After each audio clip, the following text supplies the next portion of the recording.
Miguel had a steady hand and a worn-out toolbox. Every morning before sunrise, he loaded his dented van with coils of copper wire and mismatched light switches, hoping the day would bring enough work to quiet the numbers running through his head. Numbers were louder than any circuit he'd ever fixed. Rent due on Friday, the past due notice from the electric company, and his daughter Sophia's field trip form sitting unsigned on the kitchen table. He was a good electrician, the kind who could walk into a dark house and feel where the fault lived. A tripped breaker hiding behind a washing machine. A loose neutral humming faintly in the walls. He listened to houses the way some people listen to music. But skill didn't guarantee steady calls.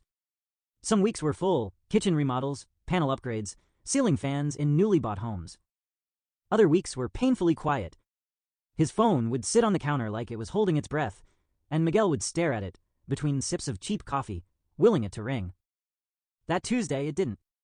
He drove anyway. Sometimes you found work by being seen. He stopped by a hardware store and pinned a fresh business card to the corkboard, covering one that had curled at the edges. Licensed, reliable, fair prices. He underlined fair twice. By noon, he'd earned exactly $0. On the way home, his van made a noise he didn't like, a thin metallic whine, when he braked. He turned off the radio and listened carefully.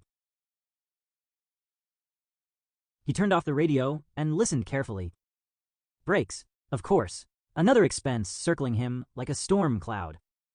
When he got home, Sophia was sitting at the table with her math homework. "Dad," she said, "do you think electricity ever gets tired?" He smiled despite himself. "Nope, it just looks for a path, always moving." She frowned at her worksheet. "I feel tired."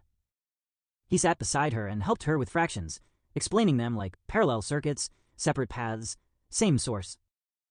She giggled at that.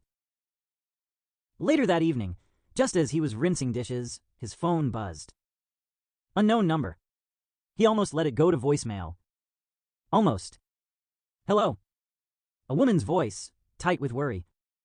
Half her house had lost power. Her husband had tried to fix it and made it worse. Sparks, a burning smell. Miguel was already reaching for his keys. The house was older, wires wrapped in brittle cloth insulation.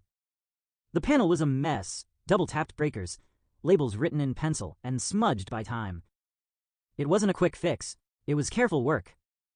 He shut off the main, traced each circuit, separated what had been tangled together.